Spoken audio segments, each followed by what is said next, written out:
Hoy es un día que realmente es un día trágico para los derechos de las mujeres, no solo en Estados Unidos, sino alrededor del mundo.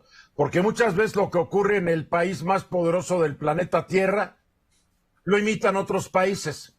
Hoy la Suprema Corte de Estados Unidos revocó la ley Roe contra Wade, que fue una decisión de esa misma Suprema Corte de 1973, que reconocía que las mujeres tenían un derecho constitucional al aborto y lo legalizaba en toda la Unión Americana. Pues hoy la mayoría conservadora de 6 de los 9 ministros de la Suprema Corte estadounidense dijeron que no, que siempre no, que en la Constitución no hay ninguna referencia al aborto y ninguno de sus artículos protege implícitamente este derecho. Esto lo escribió un juez Alito, no el Alito del PRI, Samuel Alito, un ministro de la Suprema Corte de origen italiano, su familia, que muy conservador. No creo que a los que escribieron la Constitución en el siglo XVIII se les ocurriera que el aborto era un derecho de la mujer. Cuando escribieron esa Constitución, la mujer casi no tenía derechos. Es una lectura tan estúpida de un documento fundacional, tratar de interpretar lo que pensaban unas personas hace 300 años es realmente un absurdo. Pero son de los absurdos que vemos en Estados Unidos, porque la Suprema Corte dice que cada estado decida si va a autorizar o no autorizar que las mujeres que viven en el estado se hagan un aborto. Sin embargo, ayer esta misma Suprema Corte de Estados Unidos le privó al estado de Nueva York el derecho de tener una ley que databa de hace 100 años que prohibía que la gente pueda estar portando armas escondidos, armas ocultas y caminar en las calles. O sea, cuando le conviene a los ministros conservadores, como en el caso del aborto, que los estados decidan. Pero cuando no les conviene, como es el caso de que todo el mundo pueda estar armado, que es parte de la política de los conservadores estadounidenses, que no lo decidan los estados. El gran riesgo que aquí estamos viendo es que los movimientos antiaborto alrededor del mundo se van a ver sumamente motivados por lo que ocurrió en Estados Unidos, y no solamente motivados, yo creo que van a recibir dinero y recursos para que puedan pelear a favor de su causa en México, en Latinoamérica, en Europa, en Asia, en África, donde quieran imponer su decisión que priva a las mujeres de decidir sobre sus propias vidas y sus propios cuerpos. Esto es un día funesto. Mónica Uribe. Bueno, desde el punto de vista histórico, es imposible tratar de interpretar desde nuestro presente con precisión las intenciones que tenían los padres fundadores del Estado norteamericano. Primero, el tema del aborto no era un tema. En Estados Unidos hay toda una filosofía constitucional y hay toda una, ¿cómo te diré? Una facción de abogados, de licenciados constitucionales, expertos constitucionales, que dicen que nada se puede hacer fuera de lo que se escribió en la Constitución. Pues tienen problemas en términos historiográficos porque esto no se puede. Serán los problemas, pero es la realidad, Mónica. Bueno, el punto es que el tema del aborto no estaba en 1778, 1790. No existía este tema ni en Europa, ni en Estados Unidos, ni nada, porque era una situación prácticamente natural que sucedía y pues ni modo.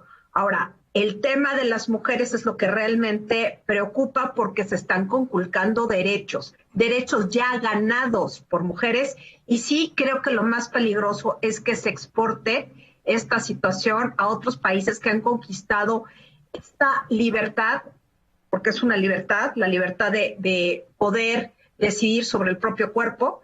Pues esto va a ser problemático. Definitivamente va a avalar a muchos gobiernos autoritarios y grupos autoritarios dentro de países que pueden tener esa proclividad.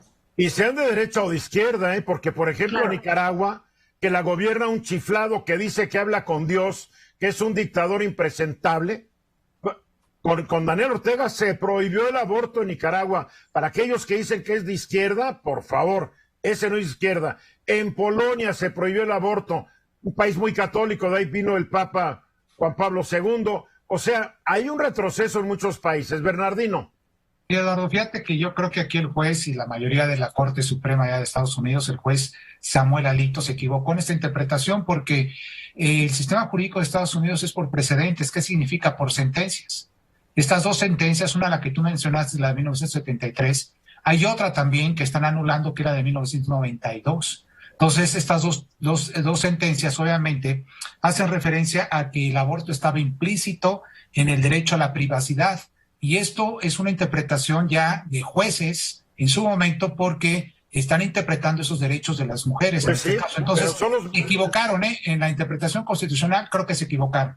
Yo creo que están siendo fieles a sus ideologías. Obviamente para nosotros se equivocaron, pero para la gente que está de acuerdo con ellos no se equivocaron. Y tú hablas del precedente, pero yo podría rebatir tu precedente, porque en una época la Suprema Corte de Justicia de Estados Unidos, antes de la guerra civil de ese país, dijo que los negros no tenían derechos porque eran un poquito menos que humanos. Después la misma Suprema Corte, rompiendo ese precedente, fue en contra de eso.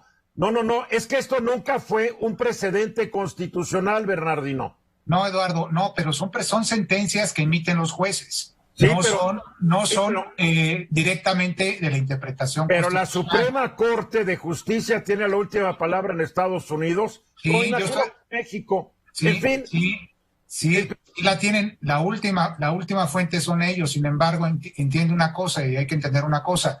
El sistema jurídico es completamente distinto al de nosotros. Nosotros tenemos leyes, tenemos la Constitución, tenemos la jurisprudencia para poder interpretar. Ellos en ese sentido se basan justamente en sus sentencias. Por eso estaba ese derecho del aborto del 73 y de 1992 otorgado plenamente a las mujeres, para que no hubiera otra discusión en ese sentido. Y cambiaron de opinión porque los que aprobaron eso ya se murieron hace un buen rato y ahorita hay otra composición y hay nuevos ministros de la Suprema Corte de Estados Unidos. Venus. Sí, perdón que difiera un poco de lo que acaba de decir Bernardino. Yo creo que Alito no se equivocó al hacer su proyecto. Lo hizo a propósito, utilizó argumentos falaces que los demás ministros saben que son falaces y aún así lo votaron. Aquí lo de menos fue el derecho. Aquí votaron conforme a sus creencias personales en este tema tan delicado. Bueno, y en ese sentido me parece que la justicia no debería ser rehén de estos caprichos. A mí se me hace esto un capricho totalmente, un abuso por parte de estos jueces, voy a decirlo, una forma paleoconstitucional de interpretar. Es abominable. Pero tampoco hay que olvidar que desde 1973, en que se aprobó Roe contra Wade, hubo personas que en ese momento también dijeron que esa Roe contra Wade también estaba violando varios preceptos constitucionales. El problema es que para que esto permaneciera se tendría que hacer una reforma constitucional que en Estados Unidos no es como en México, que se hacen a cada rato. En Estados Unidos las reformas constitucionales son muy escasas. Muy escasas. Entonces, Entonces, lo que ahora están diciendo, por ejemplo, en California y otros estados, es que van a tener que cambiar las constituciones de los estados en donde quieren permitir este derecho a las mujeres para que se haga un cambio constitucional y sea menos difícil cambiarlo. Porque lo que dicen, si mañana llegan los conservadores, cambian la ley, si mañana llegan los liberales, cambian la ley. Esto está mucho sujeto a la política. Totalmente, totalmente. Por lo menos, Eduardo, dicen ya que en 3 estados de Estados Unidos ya tienen las leyes aprobadas, que una vez que ya entre, obviamente esta sentencia va a entrar de manera vigente la prohibición de la... Ya entra de volada en 19 estados de la Unión Americana. Ya, mañana. Sí. Es más, todas las clínicas que proporcionan el servicio de aborto en 19 estados de la Unión Americana ya cerraron. Algunos hace unas semanas dijeron, esto ya se acabó y cerraron. Aquí hay una oportunidad de negocios para México, ¿eh? Digo, vamos a los mensajes y regresamos. Pero sí es un día funesto para los seres humanos de tu sexo, Mónica. Sí, bastante malo, hay que reconocer. Qué terrible, qué retroceso. Estados Unidos está viviendo, yo creo, unas peores épocas de su historia.